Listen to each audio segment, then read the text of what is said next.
Hello, dears. Okay, we're gonna have a Bible study.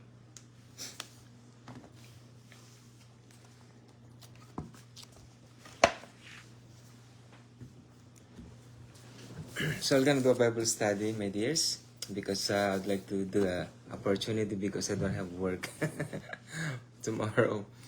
That is why I am here, my dears. And I have work last Saturday and Sunday. That's why I didn't show up, my dears. And I'm so tired. And I need to work. We need to work in outside Philippines because our first priority why we are here outside Philippines is because to work.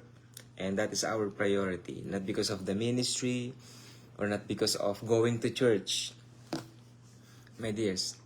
Because we who are workers outside the Philippines, we own nothing about our time, about the rules in other country, especially here in Canada, my dears. That is why I have work Saturday and Sunday for 10 days shift. That is why I cannot do the ministry for 10 days. So I cannot sneak in to do the ministry, my dears, because I'm gonna get tired after that. I cannot work properly. And I can, probably my job will gonna be in jeopardy, you know. I'm gonna be jeopardize my job and I'm gonna lose my job afterwards. That is why now I have an opportunity to share the word of God, my dear. So here I am in the online ministry for since 2012. Either you're watching or not, my dear brothers, my dear sisters, but you're my Facebook friends and those who are called by the living God in these end times, who are listening and watching this online ministry concerning the two gospel of our Lord Jesus Christ, not only the remnant, because remnant is exclusive. They have their own private conversations, private life. You know, they are out there and then they are few, but they are doing their works, you know, to fulfill the end times ministry sake for the coming of our Lord Jesus Christ. You know, the coming of the Lord Jesus Christ is like the same as like John the Baptist when he prepared the way of the Lord, you know. Behold, he comes riding on the clouds. So when John the Baptist was born, 6 months advanced, you know, 6 months earlier than the Lord Jesus Christ, he prepared the way of the Lord, you know, when he was at the age of around probably 29 years old or 30 years old, around like that. Or probably like 25 years old, you know, 5 years he is preparing the way of the Lord, something like that. Or 10 years of the ministry at the age of 20. Who knows, you know, when John the Baptist started the ministry, when he came out from the wilderness with different kinds of, with unique costume, you know. You know, the costume of Elijah, you know, my dears, the costume of Elijah, the costume or the uniform of Elijah is the uniform of, John the Baptist. The uniform of John the Baptist is the uniform of Elijah. How that happens, Brother James? Because remember, Elijah did not die in the flesh. And his, what they call it, his uniform was left over here on earth, and it was hidden for a long time until John the Baptist was born, my dears. So that uniform that he has, that is his anointing, my dear brothers and my dear sisters. And of course, the spirit of Elijah also is with him, my dears. You know, you cannot understand the end times ministry, but it doesn't matter, my dear brothers and my dear sisters. We are here to study the two gospel of our Lord Jesus Christ as our firm foundation in this end time, so that a lot of false prophets around the world, my dears, and some of them are not even Christians, but they are sharing the word of God, and not of them even like matured, something like that, but they are sharing the word of God. What for? For this one, my dears, in the online ministry. But so I'm doing this online ministry for free. I'm paying my own bills for my cell phone for 3 hours, 4 hours of online ministry, but at least 1 or 2 or 3 or 4 out of you in there are growing in your spirit, in your inner man, my dear brothers and my dear sisters. And I'm so glad about that. I am somehow making my treasures in heavens above, finishing the ministry of our Lord Jesus Christ in these end times. But the most important thing in my life is my relationship to my God Jesus Christ, to my Lord Jesus Christ, to my Savior Jesus Christ, to my King Jesus Christ, my dears. Because of Him, I am here. Because of Him, I am saved. And because of Him, so here I am, my dears. Just a normal person just like you. My dears, do not think about the anointing within me. Nobody knows what kind of anointing that I have, my dears. Even me, myself, I don't even know what kind of anointing that I have, you know. But they call me pastor, but it's okay. It's up to them, my dears. At least somehow, that's the way in how we communicate to each other, you know. But honestly, the closest relationship between you and me is your brother in the Lord Jesus Christ. That's it. So, about this Bible study, my dear, so let us pray for a little bit, you know. Our dear God, Father in heavens above, you are the King of glory, our God, Father. According to your words, may God, you're covering this earth with your glory. May God, like the waters covers the sea. Our dear God, Father, and thank you so much, my God. We give you all the glory and honor always. May God, Father, God bless this online ministry that you've given me. May God, Father, and bless your people who are listening right now online, and especially those who are gonna watch this video or this message that you have given us, my God, Father, tonight. My God, Lord, increase our faith in these end times as brothers and sisters, as one. Oh, dear God, Father, through our Lord Jesus Christ, may God create in us a clean heart, O God, and renew our spirit within us, and restore to us the joy of our salvation. Give us your loving kindness and tender mercies, our dear God, Father. And of course, blot out our iniquities, may God, because we are just human beings, may God, but we are focusing to our inner man so that we can able to fight our own flesh concerning our weaknesses, our dear God, Father. God, make us mature, my God, Father, in this end time, so we can able to overcome every wiles of the enemy, every wile of the enemy against us. Our dear God, Father, cover us with your precious blood and with the whole armor, our dear God, Father. And thank you so much for the wisdom, knowledge, and understanding. And thank you so much because you are the God of hope. You are the God of victory, our dear God, Father. Thank you so much. And through the Lord Jesus Christ, we pray always, our dear God, Father, that you have given us our Lord, Savior, and our God, and our King in our lives through the Holy Spirit that you have given us. My God, Father, we pray. Amen and amen. Look at the importance of the life of our Lord Jesus Christ when He came here on earth, my dears.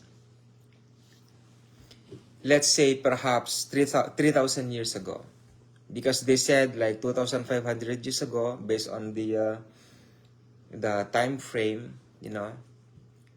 But look at our Lord Jesus Christ. A God came down here on earth for every one of us who became Christians in the first place. Not just believed, my dears. Not just believe, you know. You need to go beyond for what you are believing on, or for what you believe. Go beyond. If you want to be a Christian, go beyond of being a Christian. If you want to be born again, go beyond of being born again. If you want to be a remnant, go beyond of being a remnant. And if you want to be more than a remnant, you need to pursue greater than being a remnant. Because in our lives, my dears, is an infinite kinds of learning. It's an infinite kinds of schooling, let's say, or discipleship, my dears, or learning, lifetime kinds of knowledge, lifetime kinds of understanding and wisdom. You know, God is our wisdom, God is our knowledge, and God is our understanding. So our knowledge and understanding and our wisdom is the limitation of what we have known so far. Alright? For example, what is your knowledge? How can you able to know the level of your knowledge? How can you able to know the level of your understanding? How can you able to know the level of your wisdom? The level of your knowledge, wisdom, and understanding is your limitations. Amen? Why? Because that's all the things that you know. That's the wisdom that you have. That's the knowledge that you have. That's the understanding that you have. If you want to go beyond your understanding, If you want to go beyond the knowledge, if you want to go beyond the wisdom that you have right now, we need to increase our faith. We need to find something to overcome, to level up that kind of knowledge, wisdom, and understanding that we have. Do you understand me, my dears? In short, do not be satisfied. If he talks about God Himself, you should not be satisfied, my dears. We need to pursue the nature of who we are in the day of, let's say, creation, during the life of the male and female, when God created them, male and female, my dears. So, which means we need to grow in the faith. That's the point. My dears, are you ready to grow in the faith? You want to learn maturity, not knowledge, because knowledge is already here. My dears, the letter killeth, but the spirit giveth life. Those who live by the gospel shall die with the gospel, something like that, if I'm not mistaken. So whatever written in the Holy Bible, we need to believe. We need to walk with it. We need to receive that kind of faith. My dear brothers and my dear sisters, the Holy Bible is our foundation. Everything is in here in terms of our faith, in terms of having relationships with God the Father, having relationship to our Lord Jesus Christ, and having relationship to our God, Holy Spirit, that He had given us.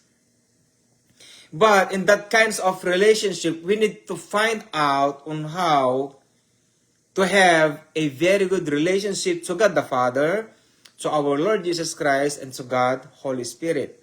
How can we able to gain that kinds of relationship? Maturity. We need maturity, my dear brothers and my dear sisters. We need to grow in the faith, not just of being saved. My dear brothers and my dear sisters. Life here on earth, look at the word, nothing here on earth but change. They are saying that words, but they don't understand that in the spiritual things. They don't understand that in the spiritual kinds of foundation. Nothing here on earth but change. Isn't it? So the question is, did we change? Did we develop? Or are we developing our relationship to God the Father, God the Son, and God the Holy Spirit? Are we growing in our relationship to God the Father, God the Son, and God the Holy Spirit? How can we able to determine, how can we able to know that we're having development?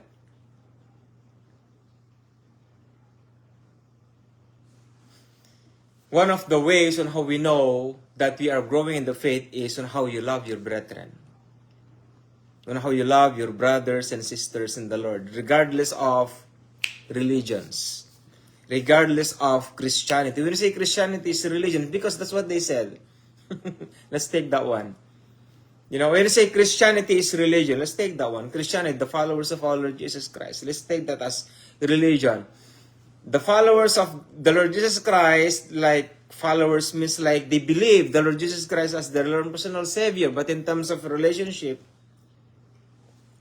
it's a question mark. Isn't it?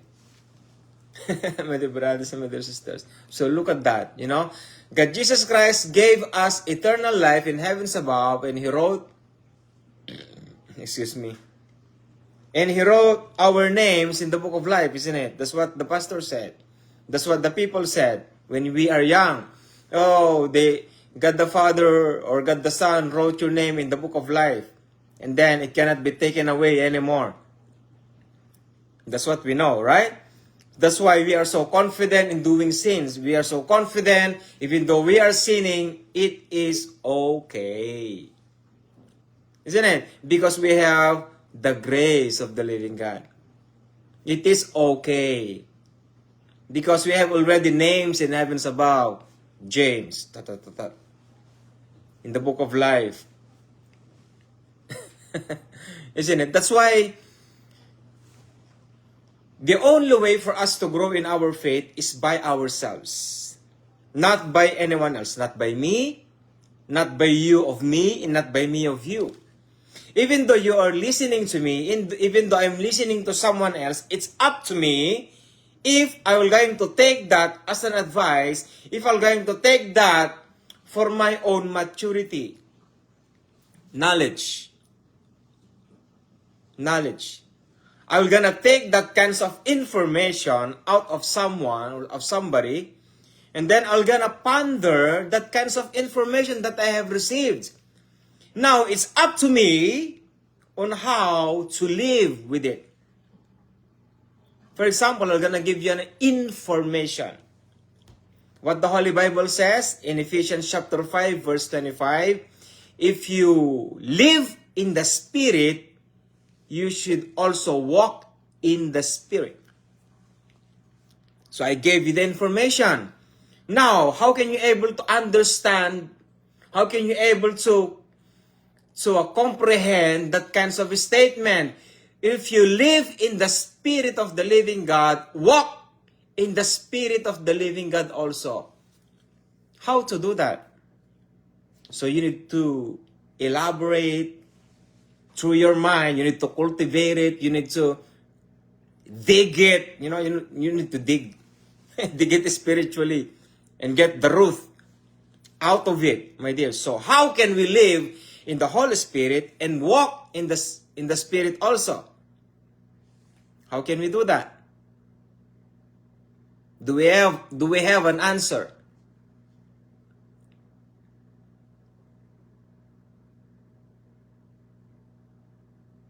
Until now, you cannot fathom that kinds of understanding or that kind of information.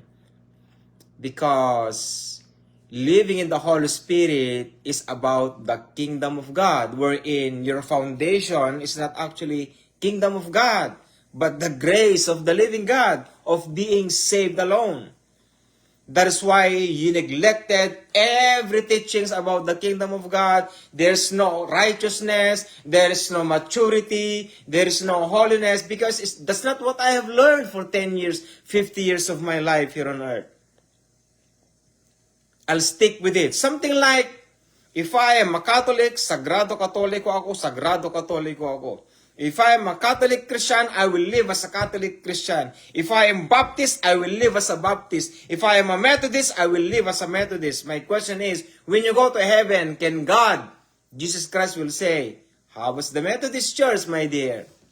How's the Baptist Church, my dear?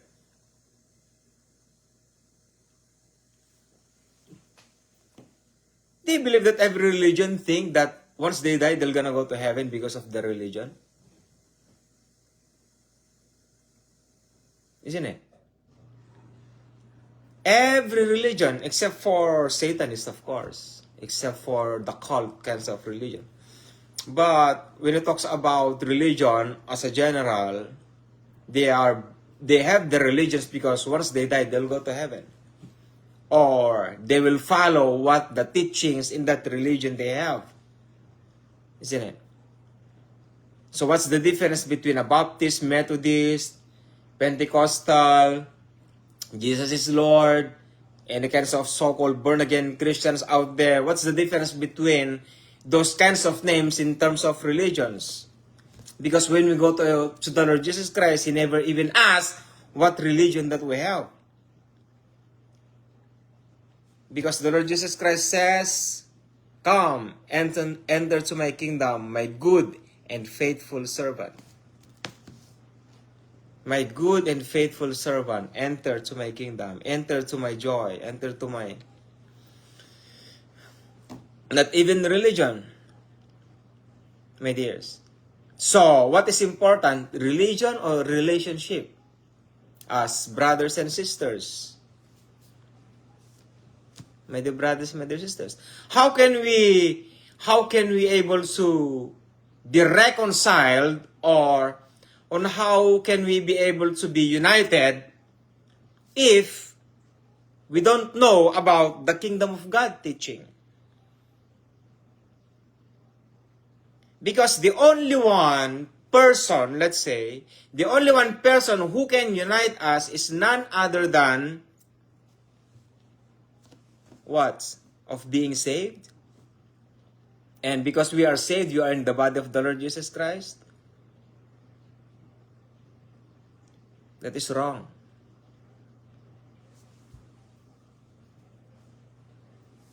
Who is the reason to unite the body of the Lord Jesus Christ? Holy Spirit. Now, how can we able to know about the Holy Spirit if we are learning about only the gospel of grace that we know for thousands of years? Let's say thousands of years, because nobody's teaching the kingdom of God. They are teaching the kingdom of God, but they don't understand the nature of the kingdom of God. Because the nature of the kingdom of God is a lifestyle through your life. Even though you are not quoting words from the Holy Bible, it shows to your personality. It shows to your own self. What can I say to this one, my Lord? Look at the Lord Jesus Christ. He is king, right? He doesn't even say he is king, but he is act like a king. He speak like a king.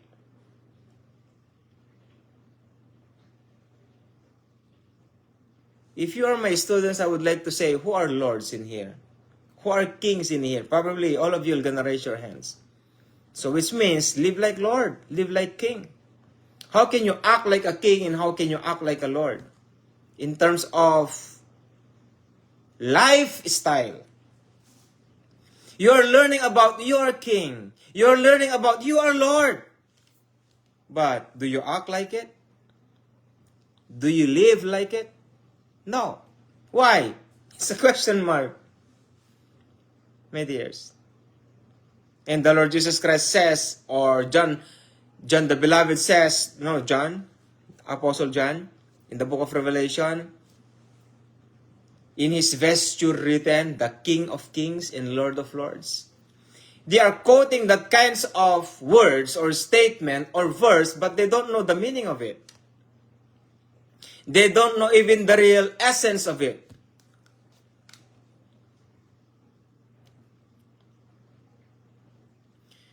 Look at the person who is saying that, my dears. Can you see that in his lifestyle? Building a lifestyle is not by means of 1 year, 2 years, 3 years, 4 years, 5 years, 6 years of his life. Why the Lord Jesus Christ waited for 30 years before he started his ministry? Not just because it is fullness of time. Not just like that, my dears. Remember, the Lord Jesus Christ is not in a box. When God the Father sent His only begotten Son here on earth, He did not put His Son Jesus Christ here on earth in a certain box of theology concerning the gospel of the kingdom of God.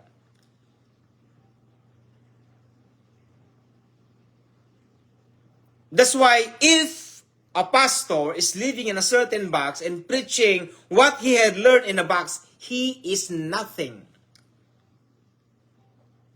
He is useless. Why? Because the Holy Spirit is in a box with him. And the Holy Spirit cannot move. The Holy Spirit is eternal God. The Holy Spirit has eternal wisdom, eternal knowledge, eternal understanding. The Holy Spirit searches even the deep things of God. And yet, if you are preaching because of what you have learned in a certain box. That's why when they preach in a certain church, you are learning about the theology in a box. That's why for 20 years, 30 years, 40 years, 50 years of your life, you are still in a box. If I am a Catholic Christian, I'm a Catholic Christian. If I am a Baptist Christian, I will die as a Baptist Christian. If I am a Methodist Christian, I will die as a Methodist Christian. How about the unity of the body of the Lord Jesus Christ? None. Why? Because of religion. That's why the enemy, one of the enemies of the kingdom of God is religion. All of those religions. All of those. All religion that you have is the enemy of the gospel of the kingdom of God. How can you able to determine that, Brother Jess? What a very huge statement. Well, look at the body of the Lord Jesus Christ in the end times. Look at us in the end times. Look at us, my dears. Look at your city, look at your suburbs, look at your sitios, suburbs, barangay. Look at them. Is there any unity as a whole? I don't even know. My dears.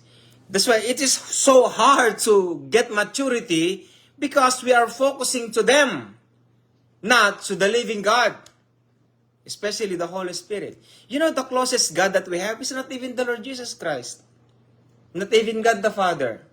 The closest God that we have is the Holy Spirit.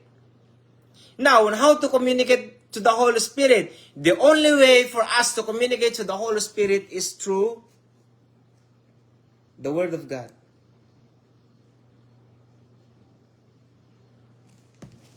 You thought prayer, huh? Prayer is communicating to the Lord Jesus Christ. You can communicate to the Holy Spirit, but remember, the Holy Spirit is so very too much sensitive. He cannot just give you something like amaze you or amuse you. I feel like it. I feel it. I feel it. I feel it. If you're matured now,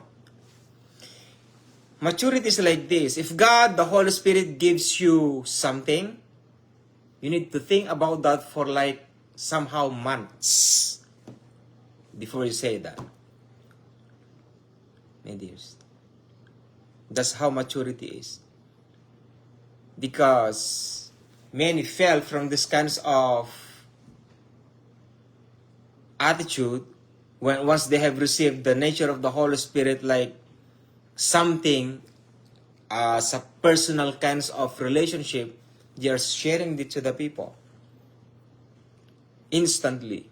Like they feel, they said, the Holy Spirit told me. If it is a personal kinds of knowledge, keep it to yourself first. You need to dig it, ponder it. You know, some of the visions and dreams that I have received before, my dears, it took me years for me to understand. Not because I am low learner, but because I need to taste every detail of it. My dears.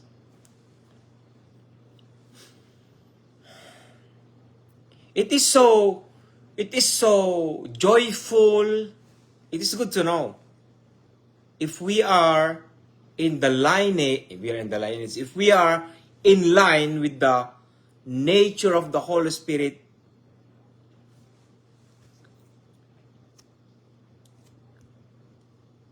My dear brothers and my dear sisters, because if we are in line to the nature of the Holy Spirit, which means we are in the path of His plans for us.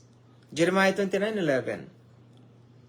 Look at how the Lord Jesus Christ, when He came here on earth, my dears. We need to compare our lives to Him. Because why? He is our brother. Our firstborn brother. My dears. We need to compare. Why we need to compare our lives to Him? Because we need to follow Him. My dears. You cannot able to know your nature if you don't know Him. My dear brothers and my dear sisters. We cannot grow in the faith if we do not know our foundation of the faith that we have. By whom? Not even the Holy Spirit. The Holy Spirit came after we have faith to the Lord Jesus Christ. Our brother, our God, our Lord, our Savior, our King. So that, which means for you to know who you are, you need to know Him first.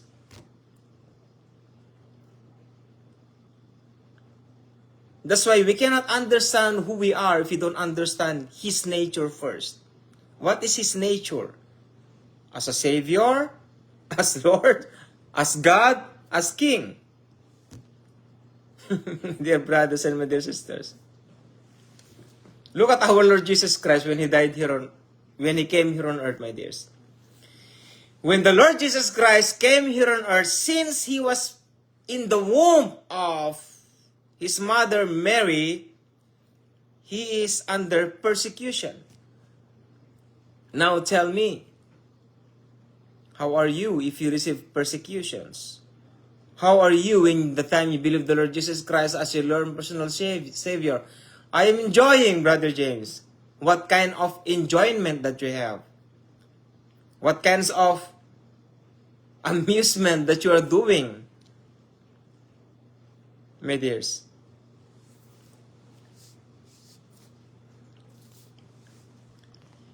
We need to develop our relationships with the Lord Jesus Christ, not just being saved, my dears. You know what?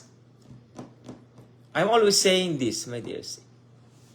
If possible, the Lord Jesus Christ will come and preach to you about life.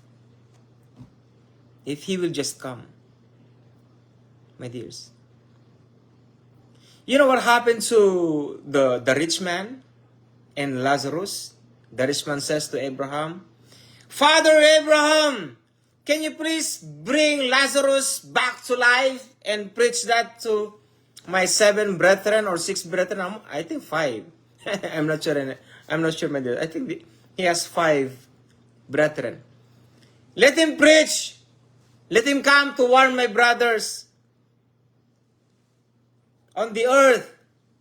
Then Abraham says, why? Why do I need to bring Lazarus, bring him back to life? To preach for your 5 brothers. Let's say 5. I think 5, right? Because they have the words of the prophets. They have the words of Moses. Listen to them. Listen to him. And then the rich man says, no, Brother Abraham, they won't listen to him. They don't listen to those prophets who are preaching the word of God to repent, repent, repent, repent. It is better for them to see Lazarus came back to life. They will believe. Look at what Abraham had spoken. If they don't believe to the prophets or to the message of the prophets, they won't also believe to a person who died and rose again from the dead.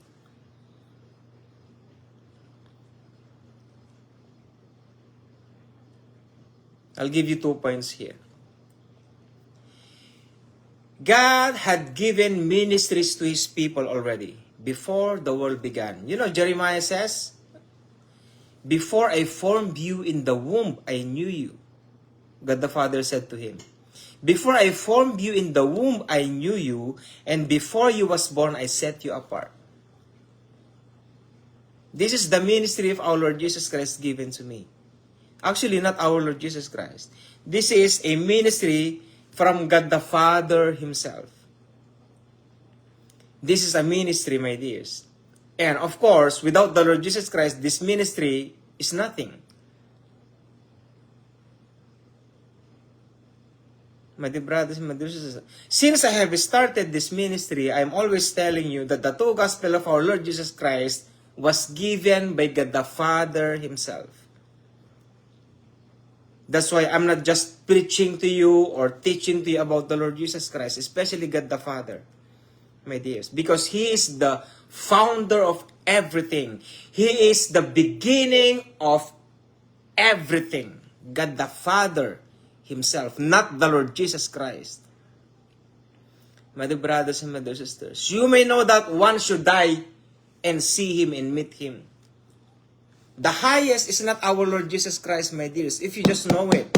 Do not listen to seminaries who told you that the Lord Jesus Christ and God the Father are the same in authority. They don't have the same. in authority. God the Father gave authority to the Lord Jesus Christ. You know what? I'll give you one. Just one example and that is enough. What God the Father told to the Lord Jesus Christ. I'll give you one. To get back His original life. Once the Lord Jesus Christ died on the cross, He will rise again. And that nature was given by God the Father Himself. Not to the Lord Jesus Christ. If God the Father will not bring Him back to life, the Lord Jesus Christ, He will not go back to life. My dears. He won't. Even though the Lord Jesus Christ is God, because the nature of God the Father is God Himself. The Lord Jesus Christ is God. But look at what the Lord Jesus Christ said, stated in the book of John. This is what I received to my Father, that once I die, I'm gonna take back again. He will go back to His original state, as being God, as being the firstborn. But if God the Father will not allow it, He will not allow it. Do you believe that in the book of Psalms or in the book of Proverbs, I made the Lord? It says. I don't wanna search it. Search it yourself. If you don't believe, it's okay. I made the Lord. I made the Lord means I made L-O-R-D as a capital letters. Go to Google and you can find it out. I made the Lord. What is meant by made? Search it. So that you may know.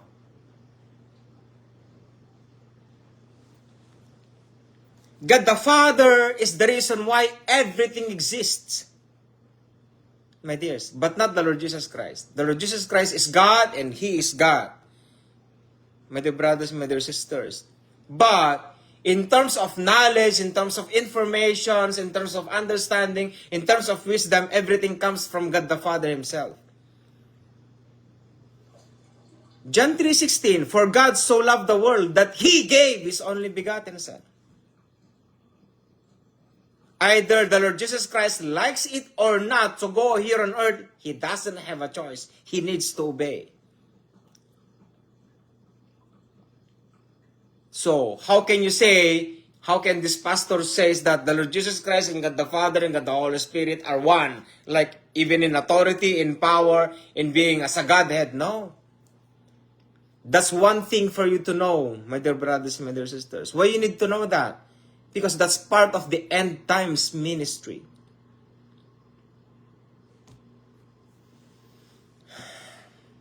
Do you know that some prophecies, they are waiting for a Messiah, which is the Antichrist? That's why in the book of John says, can any man do this like what this man did?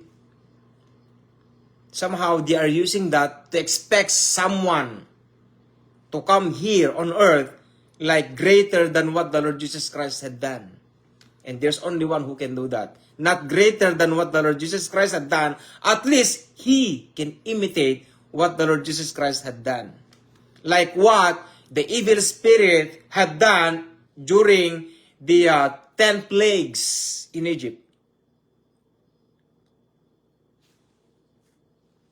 Do you remember that? What is the 5th plague? Which the evil spirits or the priests or what do you call it? The evil priests cannot imitate? The least that flies, that destroys the body. And then it says, this is the finger of God. Plague number 6 or plague number 5, if I'm not mistaken. They cannot imitate anymore. So the enemy can imitate the blood, the water turns to blood. They can imitate the stuff to be a cobra, a snake. They can imitate frogs. What else? I forgot the rest, my dears. At least in plague number 5 or number 6, they cannot imitate anymore. And then it says, this is now the finger of God. Satan can do such miracles in these end times. And without this kinds of foundation, the two gospel foundation, my dear brothers, my dear sisters, you cannot endure the end times. My dears, what is the purpose of the two gospel ministry? So that once these kinds of evil teachings will come upon you, you can able to protect your faith. Not even to quarrel with them. Not even to quarrel with them. Because they don't believe you. My dears, they have their own path of life. And you have your own path of life. And what is that life? The Word of God. The Lord Jesus Christ died on the cross, and He is now a king because He lied. He lied. He is alive because He rose again from the dead.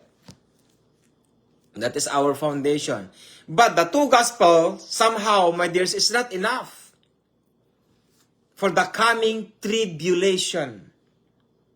My dears. Because the two gospel is just a foundation of our faith. What is that foundation of our faith?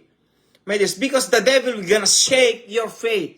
He will going to shake it, my dears, until it will destroy. My dear brothers, my dear sisters. And it's up to us on how we defend, and it's up to us on how we stand. My dear brothers, my dear sisters. But the extra oil, we need the extra oil. We need to go beyond the two gospel of our Lord Jesus Christ. And what is that, Brother James? We need to live like the nature of the Lord Jesus Christ here on earth and greater than that. What is that, Brother James?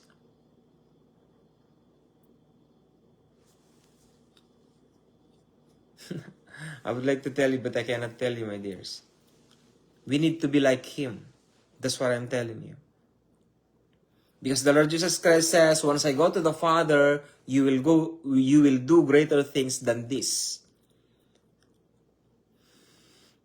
We need to have that kinds of anointing. We need to have that kinds of nature, my dears. That's why somehow we have more years, somehow. But it's very close now, my dears. 5 years from now, or probably 6 years from now, this online ministry will be cut off. Every ministry online, my dears, will be cut off. I am telling you that, my dears. We are living in these end times. My dears, if you are lazy, you are lazy. Those who are filthy, let him be filthy still. Those who are unjust, let him be unjust still. Those who are righteous, let them be righteous still. And those who are holy, let them be holy still. Revelation 22, verse 11. It is our choice to be unjust. It is our choice to be filthy. It is our choice to be righteous, not the righteousness of our Lord Jesus Christ, but our lifestyle, my dear brothers, my dear sisters, and holy. It is our choice to be holy also. It is our action. It is our decision, my dear brothers and my dear sisters. That's why look at the importance, look at the nature of our Lord Jesus Christ in on earth, why He came here. My dears, He is a God in the fullness of God the Father, because He is the image of the invisible God. In fullness, when you say in fullness, as being a God, a nature of being a holy God. Not just a Savior. He became a Savior once, and it's only just like a partial kinds of bread. Excuse me. If you have a huge bread and then you cannot eat it by one bite, so you're gonna use your hand and then just took a portion of it. So likewise, salvation is just like that. And He gave it to us, Gentiles. Not a whole. My dears, not a whole. That's why we Gentiles, we need to know the nature, the lifestyle of our Lord Jesus Christ. He suffered since He was in the womb of His mother Mary. Until he was born, he was persecuted. My dears, during the time of, let's say, 20 years old to 29 years old, where is he during that time? My dears, where is he? Nobody mentioned here. Nothing. But during the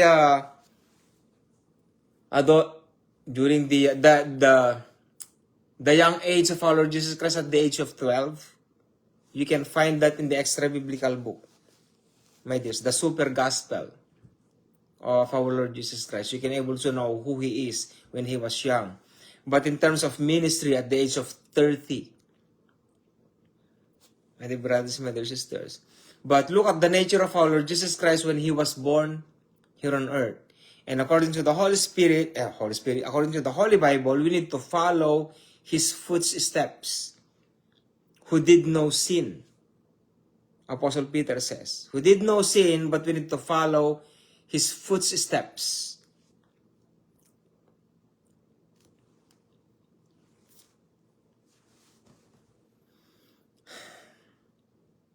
He knows his father, that's my point. My dears, he knows his father. My question to you is, you know your father? Do you know your father?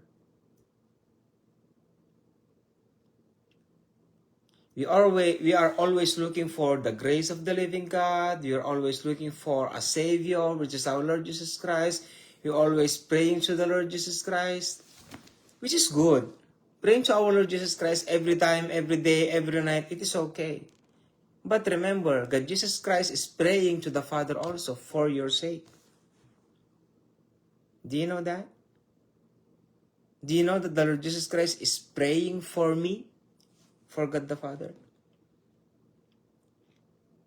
God Jesus Christ is mentioning my name in front of God the Father. All of us, actually.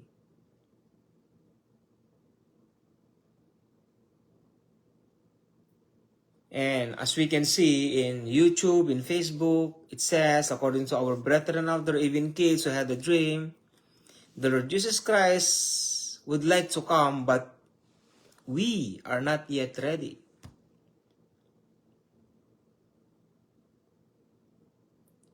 Assuming, my dears, we have 1 hour left. 1 hour.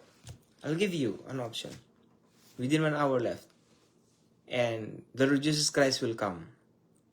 Just 1 hour. It's already 11 o'clock here. Just 1 hour. Are we ready to meet him?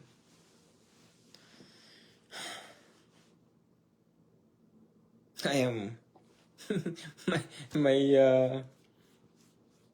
my hair are standing up within me. I have a goosebump right now. Are you ready to meet him? Not God the Father yet. We need to set aside our God Father yet. Because he is so special. Because only few among his people who really having a relationship to God the Father. Remember, judgment seat of the Lord Jesus Christ and white throne judgment.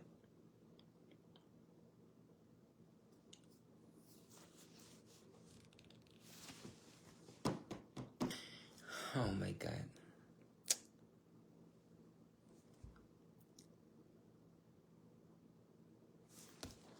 Okay. Let's go to Isaiah. I'm gonna shock you, my dears. It doesn't matter what you can... It doesn't matter if you understand this or not. It doesn't matter, my dears. But I'm gonna share it to you. I'm gonna read this one, but I won't explain it. Because when you say explain it, the Word of God will explain itself. That's my point. I've learned that, and I'm gonna take this in the Holy Bible, not by my own explanations. My dears. Okay, do you understand me? We'll go to the book of Isaiah, the last chapter. Isaiah chapter 66, verses 19 to 24. I'm gonna read this before you, my dears. I don't know if you can understand this one or not. It doesn't matter. But I'm gonna read this before you, okay? I'm gonna use King James Version. Last chapter of the book of Isaiah, chapter 66, verses 19 to 24. Listen very carefully, okay? And I will set a sign among them, and I will send those that escape of them unto the nations. This people, he's talking about the people from Adam to the end times, okay? So he's talking to us. Not those people that I'm talking about before Adam and Eve. No, it's not. It is, okay? It's about us in the end times. We are alive, so God is talking to us right now. And I will set up a sign among them, and I will send those that escape of them unto the nations, to Tarshish, Pul, and Lud, that draw the bow, to Tubal and Javan, to the isles afar off. I told you cannot understand this one, my dears. That have not heard my fame, neither have seen my glory. Glory means, of course, in these end times, through the Lord Jesus Christ. That is the glory, my dears. Not just Moses or the patriarchs before. It's talking about the Lord Jesus Christ himself. That is his glory. And they shall declare my glory among the Gentiles, and they shall bring all your brethren for an offering unto the Lord. Out of all nations. Why I'm doing this, my dear? Something like I'm like acting like a fool. I am expressing this so that you may know those kinds of words, my dears, because they are saying that the gospel of the kingdom of God or the law of Moses only for the Jews. Only for the Jews in a certain box. And the dispensation of grace, we are in the dispensation of grace in a certain box.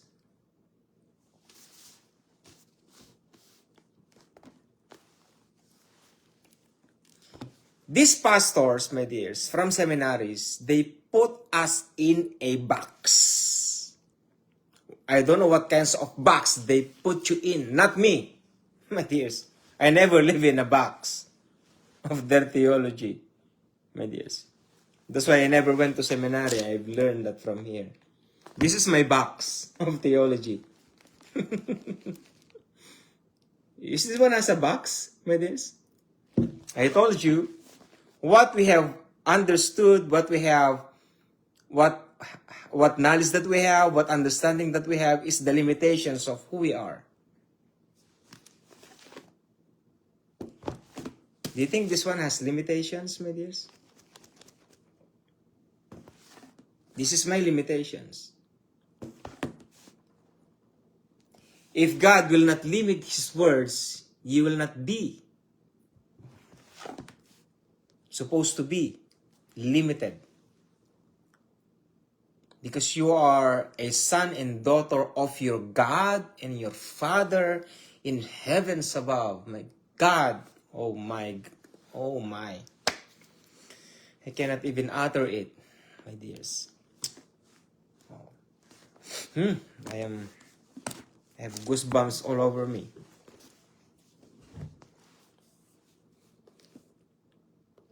Verse 20, and they shall bring all your brethren for an offering unto the Lord, out of all nations. So it's talking about the end times from Adam, of course, to our generations through the Lord Jesus Christ himself.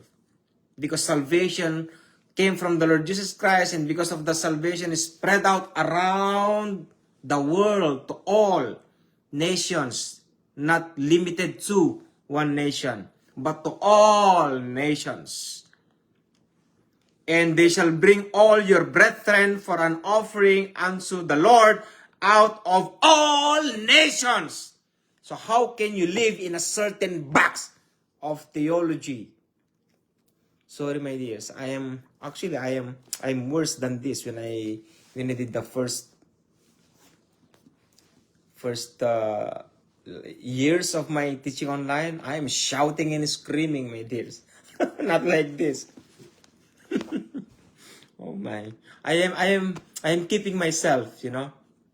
Sometimes I am shouting at the top of my voice, and then at the end I am running out of breath after that.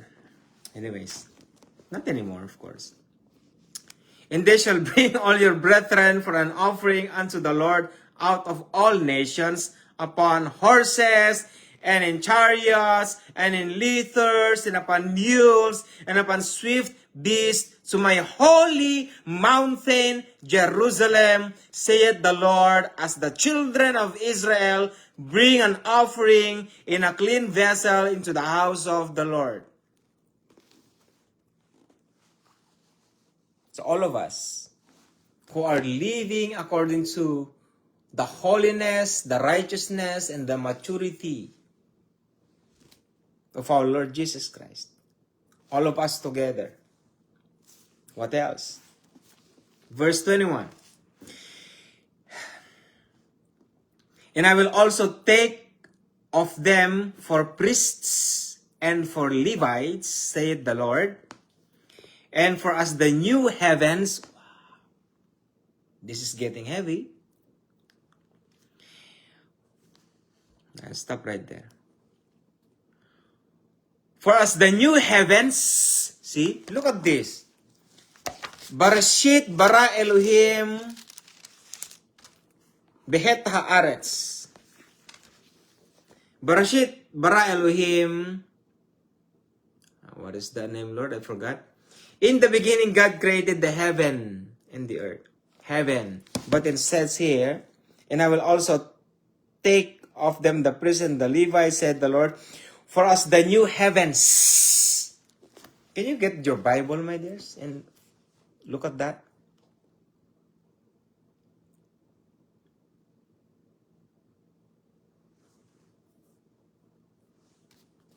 Barashit bara Elohim et hashamayim behet haaretz. In the beginning, God created the heavens and the earth. Shamayim means heavens. So this is correct. How many heavens do you know? 3? Apostle Paul saw 3. But in the extra biblical book, there are 10. In the number 10, heavens is the throne of God the Father himself. And in the 7th heavens is the throne of God Jesus Christ himself. In the 5th heavens, this is where Satan came from. Gregory. Those 200 fallen angels from the book of Enoch, they came from that 5th heavens. They call themselves Gregory. These angels are giants. My dear brothers and my dear sisters, it's hard to understand because you are in a box. I don't know how box, what kind of box do you have? I'm not insulting you, my dears. I am telling you who you are so that you may come out in your box. Do not let them control you, my dears. And do not let you control them, of course. Do not be controlled by anyone. Even the Lord Jesus Christ wasn't called us unto salvation to control us, my dears. Apostle Paul says God gave us everything for our free will. But according to His purpose and will also. God gave us everything, my dears. Verse 23. No, verse 22. For as the new heavens and the new earth here is singular. Why singular, Brother James? He's talking about this new earth. That's why this earth will be destroyed. Because this earth will become the lake of fire itself. my dears. This earth, my dears. Because the lake of fire is under this earth, not somewhere else, my dears. That's why He will going to make another earth without Tartarus, without Gehenna in it. Because this earth that we are living in right now, will become like a kind of what they call to this one, Lord? How could they explain this one? Without shape and void, something like that. And darkness was upon everything and everything. And then Gehenna is from the middle of it, my dears. And He just like somewhere in heavenlies, I don't know where it is. But God will create another earth, new earth, my dears, without seas. Where it's not there, my dears. There is. Let me see.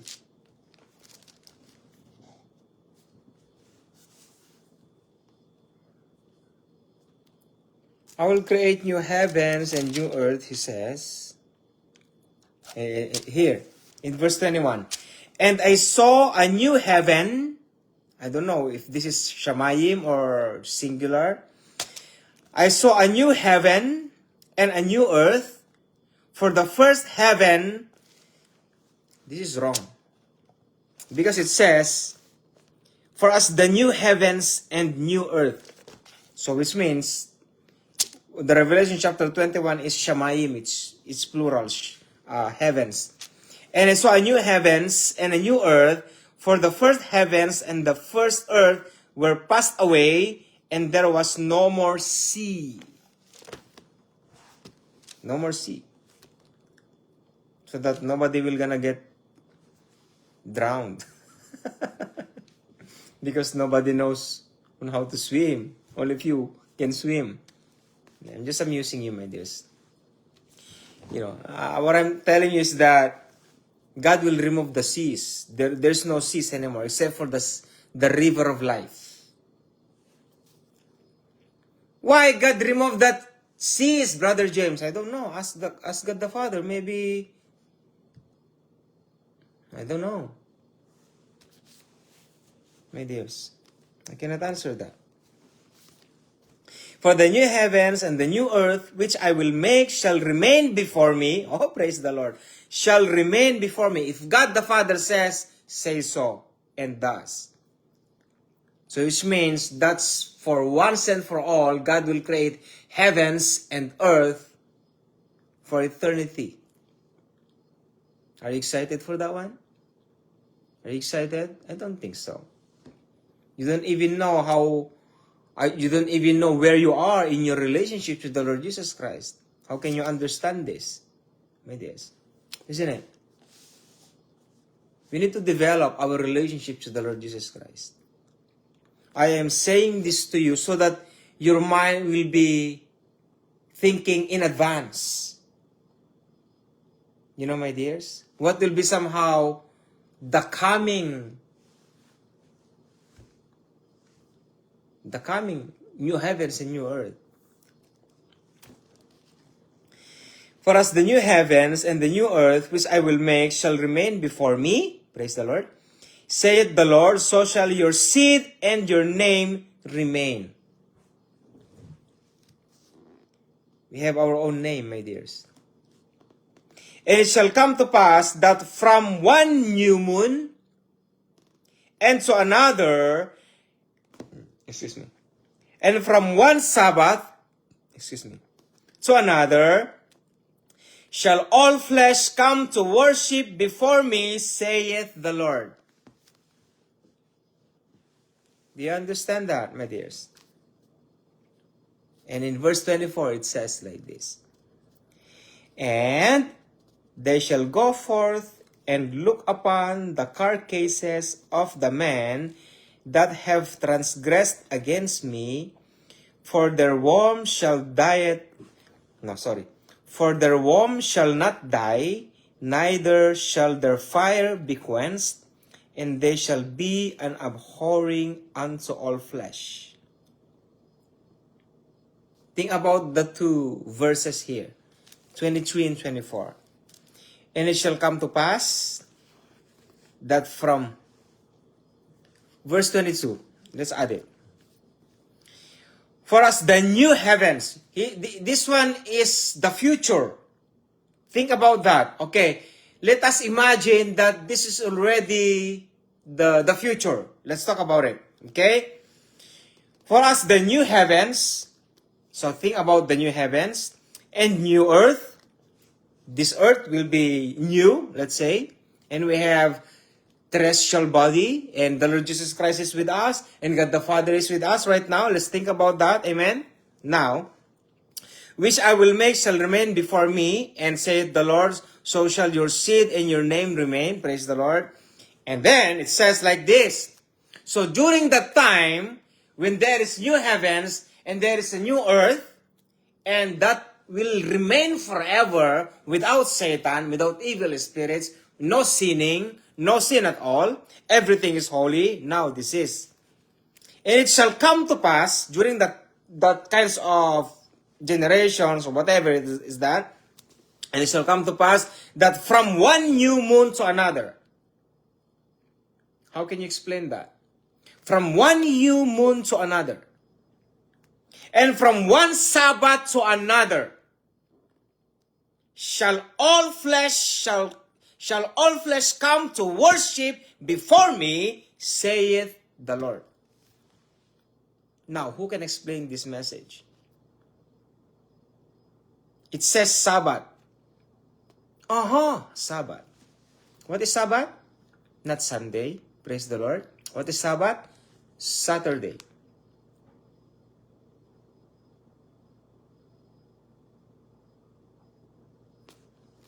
Why there is a Sabbath during the new heavens and the new earth was created? From one new moon to another, from Sabbath to another. What does that mean? And it says, shall all flesh come to worship before me, said the Lord. What all flesh?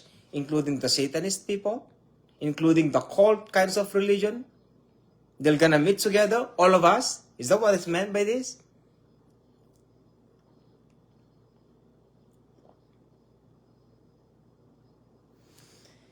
And the very exciting here somehow is this.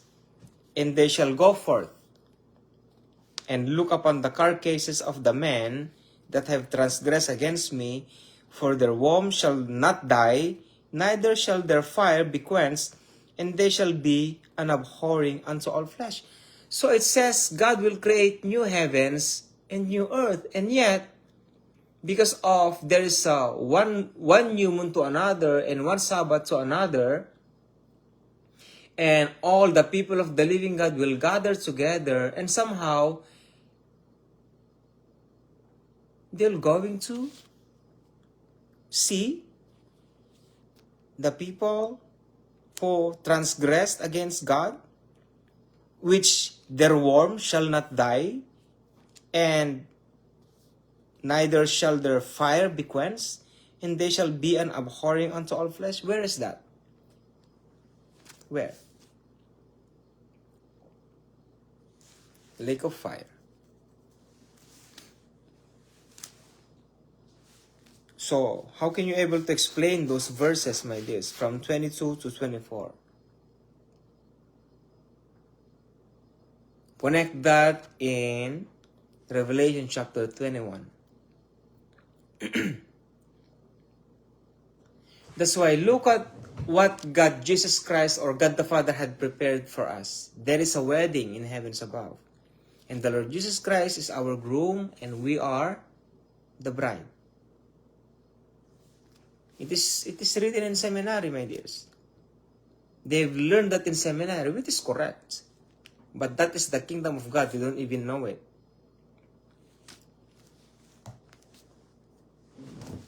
Now, we will going to meet the Lord Jesus Christ as a groom, a husband of His church, us, my dears.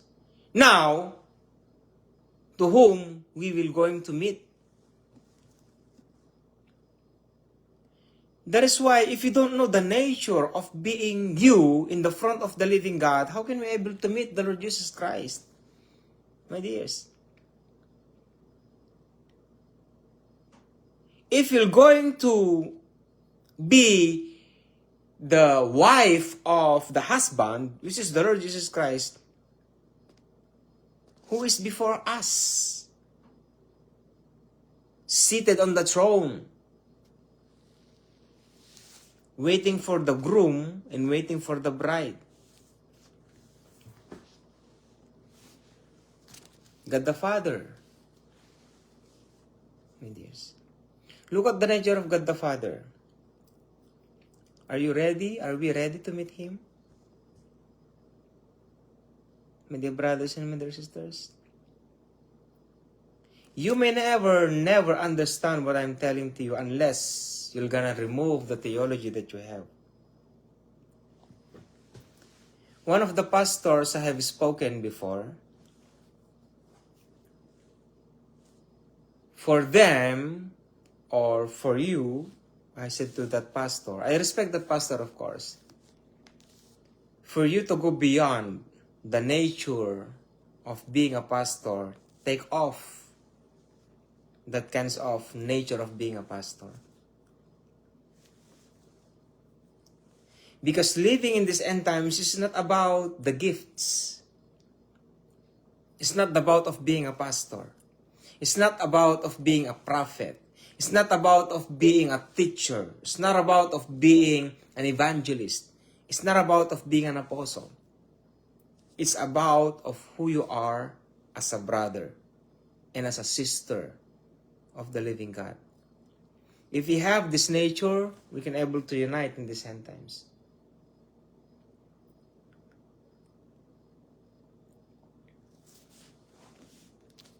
That's the reason why I don't explain the Isaiah chapter 66 anymore, my dears. That's very heavy teaching. That is why it is written in Malachi, the last verse of chapter 4.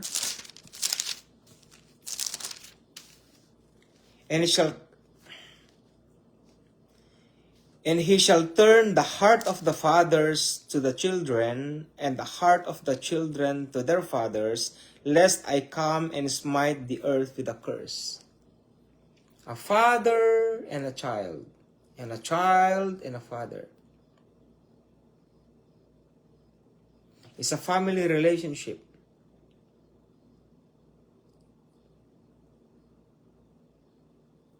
The purpose of fivefold ministries is for the perfecting of the church. It is true. But in this end times, it's a different kinds of scenario.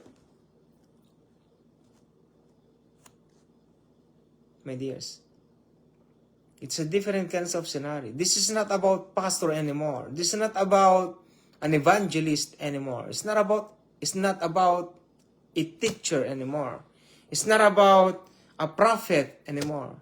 It's not about an apostle anymore. It's about of who we are as brothers and sisters in the living God.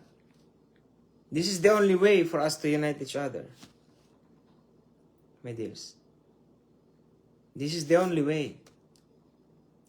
Because what is the nature of being a pastor anyways? Because in this end times, pastor is so important among the fivefold ministries.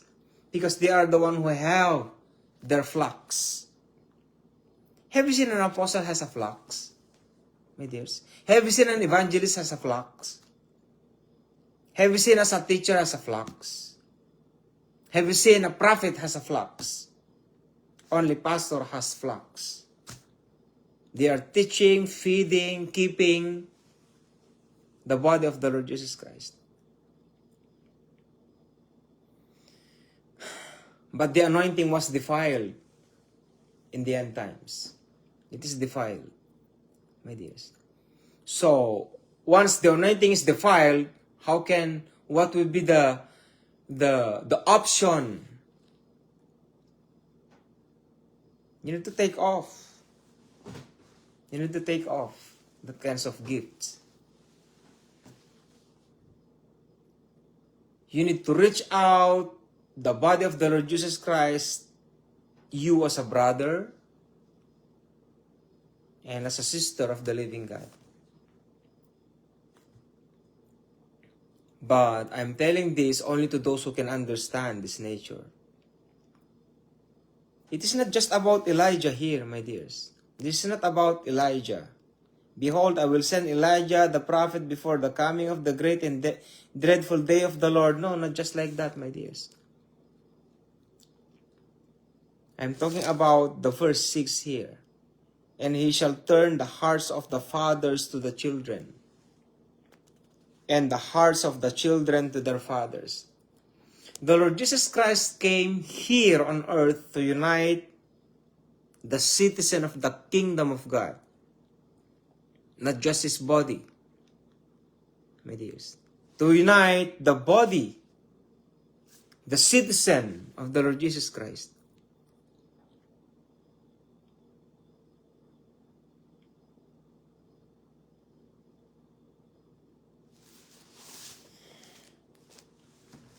We need to wait for that, my dears.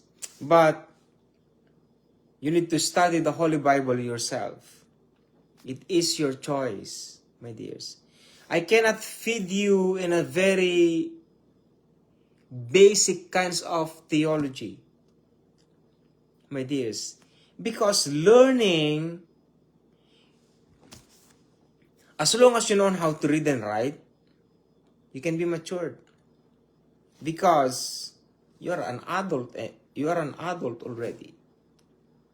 No need for you to be preached by a pastor or teach by a pastor or a preacher like me somehow in this online. I'm just giving you an understanding, my dears. And even these pastors or preachers are giving us understanding also, or informations. It's up to us on how we live to the Holy Bible. Either you believe it or not, in the teachings that I'm sharing to you, it doesn't matter. I do not care, my dears. If you don't believe in the two gospel, it's okay. But study the Holy Bible yourself. Search the Holy Bible yourself. And you might know yourself what the nature of the Holy Bible itself. My dears, do you know learning the Holy Bible is learning the Holy Spirit? Because the Holy Spirit cannot move without the Holy Bible. The Lord Jesus Christ can move beyond what is written in the Holy Bible. But the Holy Spirit cannot move without the nature of the Word of God. That's all the Holy Spirit is. So the Holy Spirit cannot move in us if we don't know the Word of the living God. My dear brothers and my dear sisters, we need to know the Word of the living God. My dear brothers and my dear sisters, oh my, you need to know it. You need to study the Holy Bible, my dears. We need to study the Holy Bible. God, Jesus Christ died on the cross, and He should not be put to shame. And He should not be in vain. We should not put aside the Lord Jesus Christ because He died. His blood is so precious. His life is so precious. His time is so precious. My dears, for 33 and a half years, before that, He is in heavens above. No, not like that. For 33 and a half plus 9 months in the womb. Before that, He is in His throne. He is in His kingdom in heavens above. But He came down here on earth just to save us. Excuse me. Gentiles. In the first place. We should not waste it.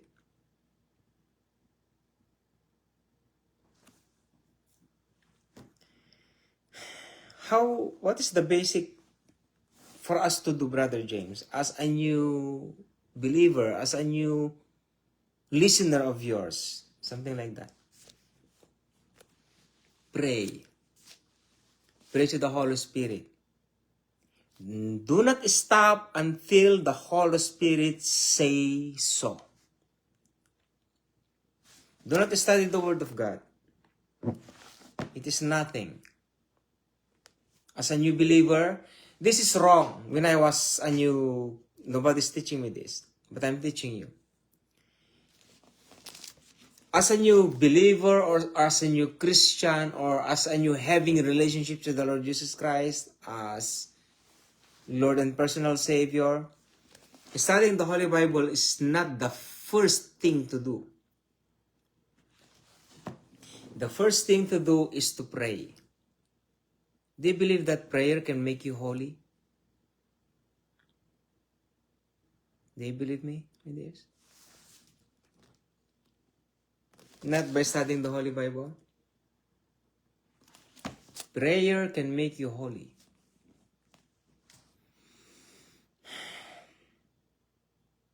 Because prayer is not because you are praying. Prayer is a communion. Wherever you go, God Jesus Christ is with you, the Holy Spirit is with you. You know it. You know it.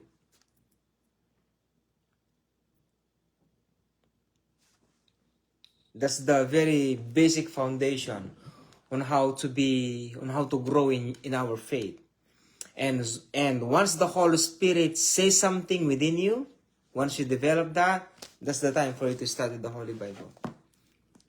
When I believed the Lord Jesus Christ as my Lord and personal Savior, I read the New Testament and I studied the New Testament. And then when a pastor says, you cannot be a preacher, you cannot be a pastor if you don't read the Holy Bible. So what I did was, when I was in high school, I studied all the New Testament once, so that I can say, I want to be a pastor. I am qualified as a pastor because I read this once when I was in high school, my dears. So that's what happened. I was encouraged by him, by that pastor. But it's useless. I've learned nothing. I've learned nothing, my dears. But during those in my life when I was in high school, I am praying 3 hours to 4 hours, at least let's say the whole 24 hours. The whole 24 hours I'm spending prayer for 3 hours to 4 hours in my room before, when I was in high school. That's why I would like to bring back that kinds of relationship. Not just for 1 hour, my dears. I am doing that, the pray without ceasing. I am always do that. I do that all the time in my life. That is my lifestyle already. The pray without ceasing. Wherever I go, I'm talking to my God. I'm talking to my Lord Jesus Christ. My dears, you don't know who I am. You don't even know who I am, my dears. Whatever the reason why I received this anointing or this ministry is because of who I am in my lifestyle during that time. That's why I have this kinds of anointing. God Jesus Christ or God the Father never give this kinds of ministry because He chose to. No. He prepared. Look at Elisha. He's just tilling the ground. Hey! Hey! Come on, go! You know?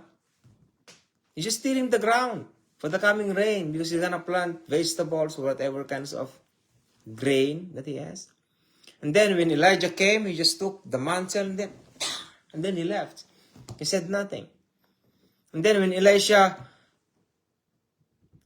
felt that kinds of, probably he felt the anointing itself. When he felt it, he ran. I don't know if he knows his name. Let's say he knows his name. Elijah, no. I cannot leave my oxen here. I cannot leave my work here. I need to talk to my father. And then Elijah says, okay, talk to your father. So he killed the oxen. He killed those pig mattocks or whatever instruments that he has. And he talked to his father. Father, I'm gonna go with Elijah, with Prophet Elijah. And then the father said, okay, no problem. Get out. Go with him. How many years he was trained? How many years he was learned? Until Elisha says, if God will take you home, I need double portion of your anointing. And then Elijah says, what kinds of statement that you have? I cannot even give you that.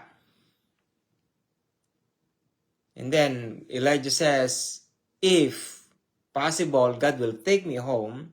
It's up to him if he will going to give you the double portion of my anointing, he says.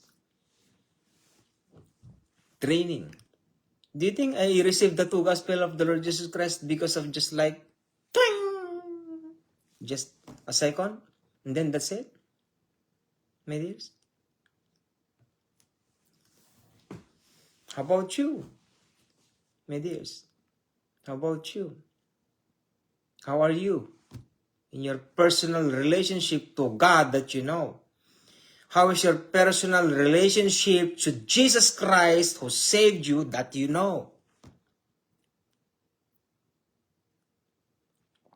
Kaya masarap magturo pag nasa simbahan ka eh. Alam mo, expression.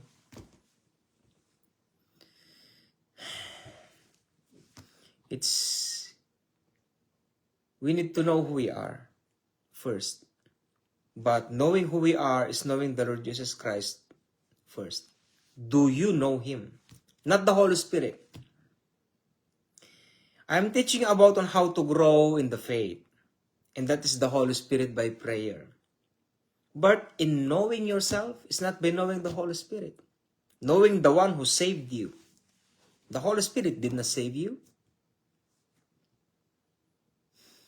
Go to the source of your salvation. And that is not the Holy Spirit. That is the Lord Jesus Christ. If you know who He is, if you know how matured He is, if you know how He taught the Jews during in Matthew, Mark, Luke, and John, you should know it.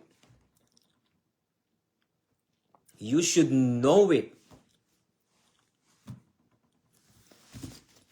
God owns us. God, Jesus Christ owned us. But what are we doing? What are you doing? Still enjoying? Exit lights! Yeah! Enter night! Yeah! Exit lights! Yeah! Enter night! Some Christians are using that song. And they are dancing with, waving with demonic kinds of sounds. Some Christians are like that. And some pastors or some pastors, I know you're listening with that kinds of song. You don't even know what's meant by that. Exit light, exit Jesus. Exit light, exit God. Enter night, enter Satan. Enter night, enter the devil. Exit light, to enter night. That's the meaning of it. That's why every time I hear that one, Lord, I rebuke these kinds of sound. A lot of things. A lot of things, my dears. God the Father cannot control everything. Why, Brother James? You're not a robot. Are you a robot? My dear? Are you a robot? Yes or no? No. Can God control you? You know your enemy, our enemy? Free will. Free will to choose.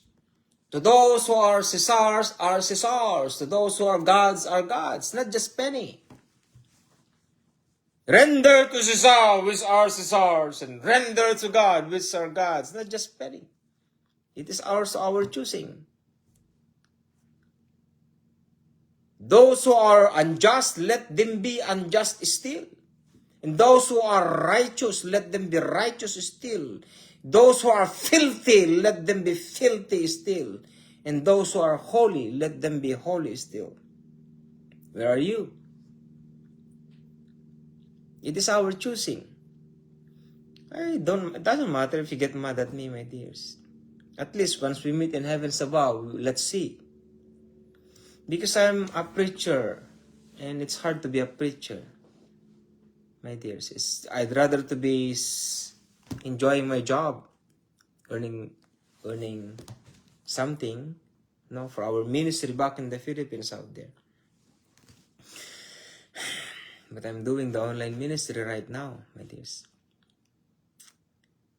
But the evaluation or the gist of this message is study the nature of the Lord Jesus Christ when He was here on earth. If you don't understand that, you cannot understand where you are, my dears. No need for you to go to Israel. No need for you to go to Jerusalem. If God called you, go, no problem. But if God isn't calling you, do not go. You're just wasting your time.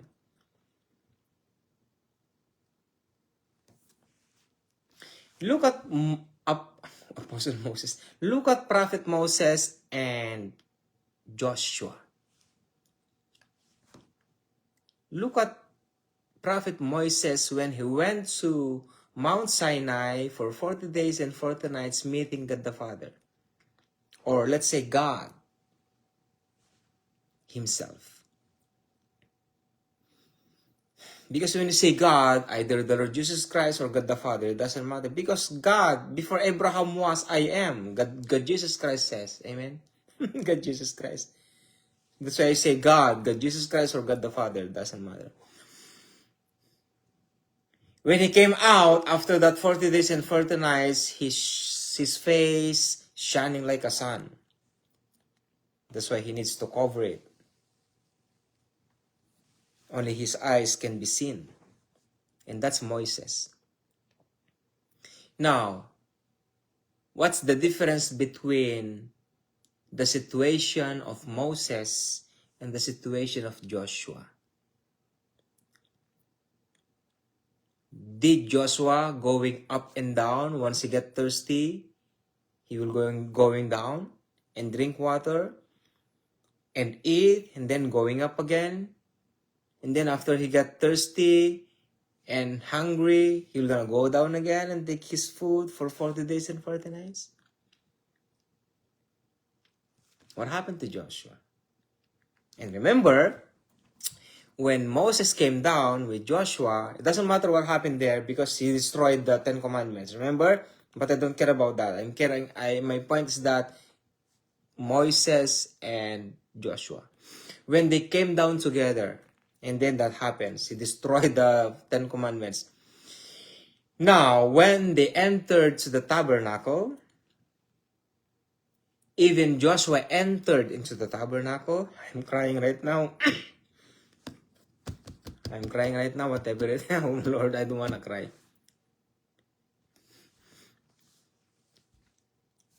Joshua entered in tabernacle. Moses came out. And he met the people. But Joshua remained in tabernacle. He stayed there for a long time. What did he do? After he went to Mount Sinai in between, I don't know where he is. Because meeting God has meeting God the Father has boundary. Do not go that kind of boundary or else you will die. And Joshua knows that kind of boundary. He never seen God, the Father, or he never heard the sounds. He never heard nothing, only thunder, And I believe that Mount Sinai is a very high kind of mountain. And maybe halfway for that, Joshua is there. And he is by himself. And during that time, he is by himself. He never eat. He never drink. Either 30 days and 30 nights probably. I don't know how many foods he brought for himself. We don't even know. But he fasted for many days. My dear brothers, my dear sisters.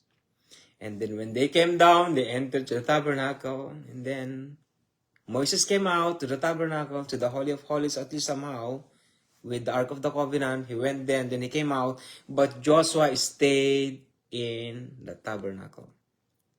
What he is doing.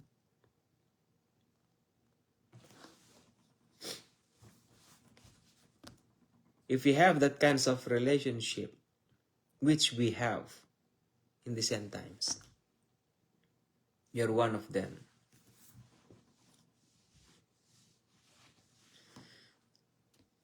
We must have that kinds of relationship like Joshua has.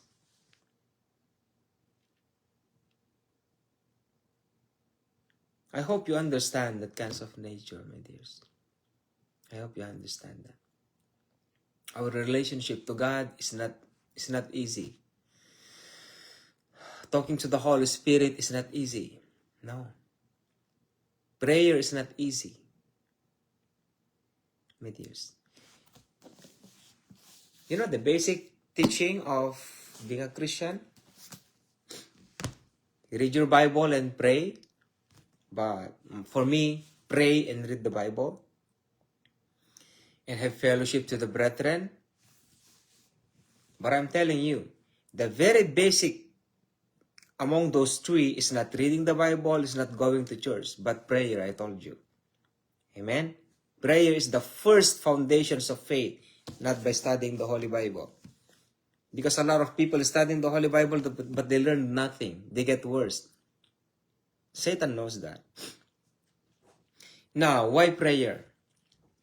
Because prayer is not easy to develop. Harder than studying the Holy Bible. Harder than understanding the Holy Bible. Prayer. Once you have developed prayer, you can understand the Holy Bible.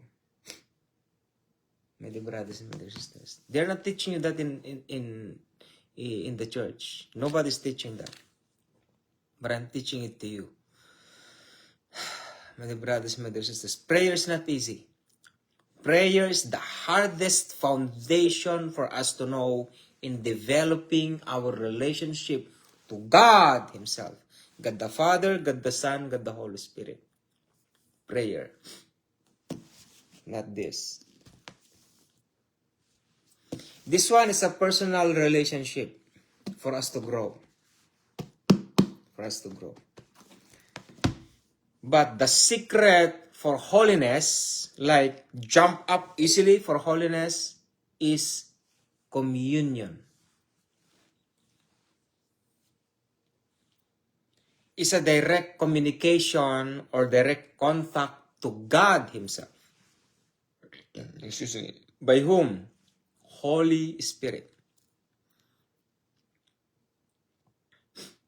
I hope you understand me, my dear brothers and my dear sisters. This is about lifestyle. This is about lifestyle.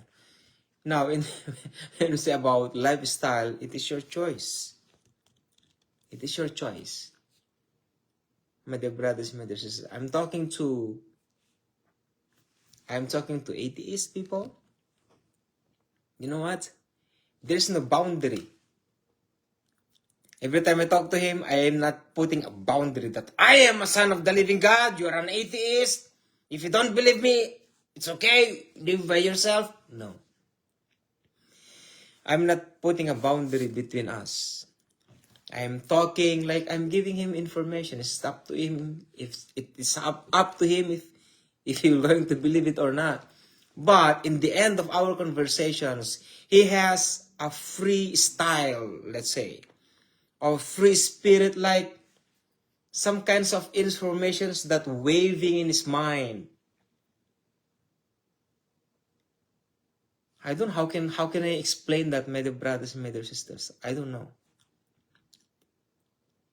Something like you are entering to his, let's say, box box of knowledge as an atheist. You enter in that kind of box of knowledge, and yet you are leaving something inside of it that he doesn't even recognize, but it's in there. Something like that. That's what I did, and that's what I'm doing to him somehow, and I love it. My dear brothers and brothers, salvation is not by force. That's me. I'm not enforcing salvation because it is their choice. A person who doesn't want to change, he will not change. Faith is built faith to the Lord Jesus Christ is built not for 1 day, not for 2 days, not for 3 days, not for 4 days, not for 5 days. It depends upon on how God had formed that person in the womb. Because God formed everyone. God formed every person in the womb. Before I formed you in the womb, I knew you. And before you was born, I set you apart. That's why I said to him, we came from a person from Adam and Eve. You did not come from nothing, I told him. And a lot of things I have talked about that. And he's just listening. And he loves it. He loves listening, you know. When every time I share the word of God, the Lord Jesus Christ, he stopped. Because he cannot fathom the nature of the words. Because it's about lifestyle. My dears, it's about lifestyle. I don't know how to explain that one, but anyways. So I'm done, my dear brothers, my dear sisters. It's our Bible study. So tomorrow night again, and maybe tomorrow morning or evening, I don't know. And God Jesus Christ bless us all. So we're gonna go to our, let's see. So Sister Marisa Caligan, God bless you, dear. And to brother probably Emika Gabriel, God bless you, bro. So Sister Shin, God bless you, my dear sister from Davao in Mindanao. God bless you, dear sister. Relationship to God, amen. The relationship to the Holy Spirit. So to Brother Joe, Simon, Lifestyle, amen. So maybe Brother AP Daniel. Hey, Brother Daniel, how are you, brother? Long time no see here. I think I know you, right? Daniel Mugume. I think we met before. And then probably Sister Mio or Brother Mio Quinto, God bless you. And Ate Maribet, God bless Ate Maribet. And to Brother Yuboa Bismarck, Kazito, God bless you, brother. Good morning, Jesus, amen. United for Christ Mission Ministry International. Seek God, hallelujah, Matthew 6:33. And to Ate Mary Jane, God bless you, Ate. Sister Elizabeth, Illinois. God bless you, sister. Si Pastor Conrad. Hello, Pastor Conrad. Kumusta po? Hallelujah.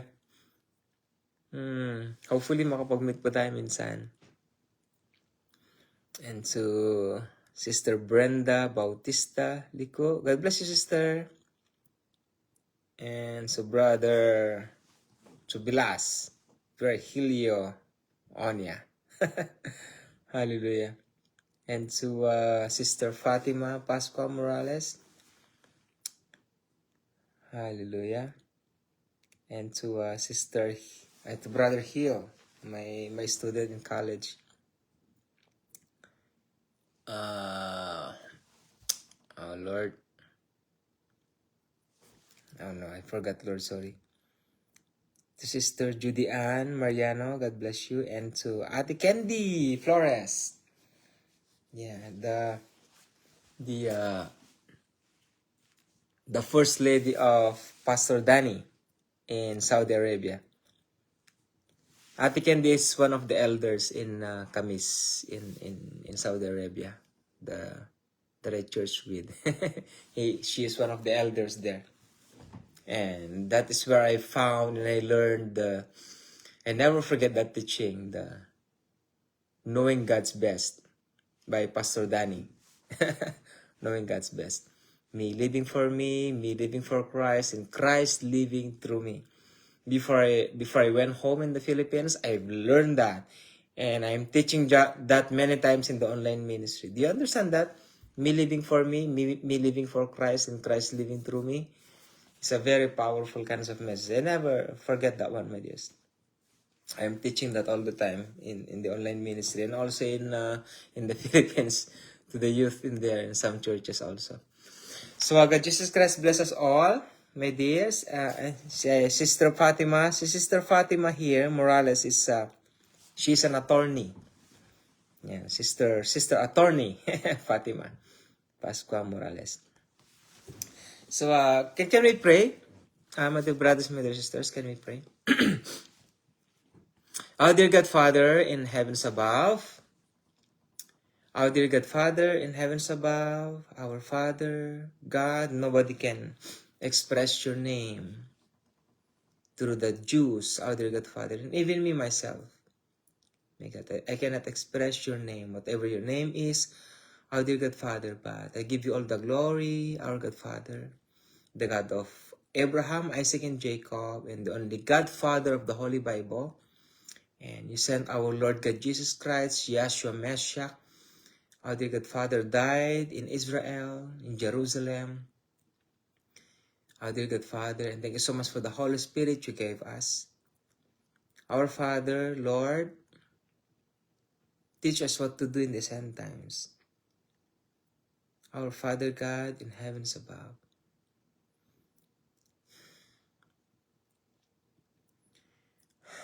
May God build a very strong faith to your church, to your people, to your citizens in these end times. Our dear God Father, especially may God Father to those who are watching in this online ministry. May God Jesus Christ right now. Lord, bless my brethren right now, my dear God Father, and even me, my family, my wife, and my children, my loved ones. Bless us, my dear God Fathers, in these end times, my God Father. God, you are God, Lord. God, make and do supernatural things that eyes that have never seen and ears that have never heard, my dear God Father. All the things that you have prepared for us in these end times, my God Father, be manifested to your people. May God ask, our dear God Father in heavens above. God, we don't know how to give you glory. We don't even know how to give you praise, our dear God Father. But through our mouth, through our lives, may God, Lord, we offering to you of who we are and what we are. Our dear God Father, right now, may God create in us, our dear God Father, a clean heart and renew our spirit within us and restore to us, our Father God, the joy of our salvation. Our dear God Father, because according to your words, be still and know that you are our God. Our dear God Father. Our Father, thank you so much, my God. Lord, work in us, our dear God Father. God, thank you so much, my God. And bless us, all the work of our hands, our dear God Father. And thank you so much, our Lord God, Jesus Christ, because you are our King in our lives. May God, Lord, may your will be done in our lives in the end times. May God, Jesus Christ, may God, and may God, the Holy Spirit. And to your name, God the Father, God the Son, and God the Holy Spirit, we pray. Always bless our families, our dear God Father, and our loved ones in the end times, may God. Amen and amen and amen and amen. Some of you are also crying when I am prayed, but it's okay. My dear brothers and my dear sisters. So, Sister Eileen Buhanghang. God bless you, dear sister. You can watch the online for the second time. This message is really important. My dear, and it's already 12 o'clock. So, God Jesus Christ bless us all. And I'm gonna do the ministry on 12 midnight, my dears. But again, I have work on Saturday and Sunday again. And it's bad for me. It's good for me because I have a job, you know. But it's bad for me because of the ministry. But I'm gonna do the ministry, my dears. And so, shalom. Shalom, shalom.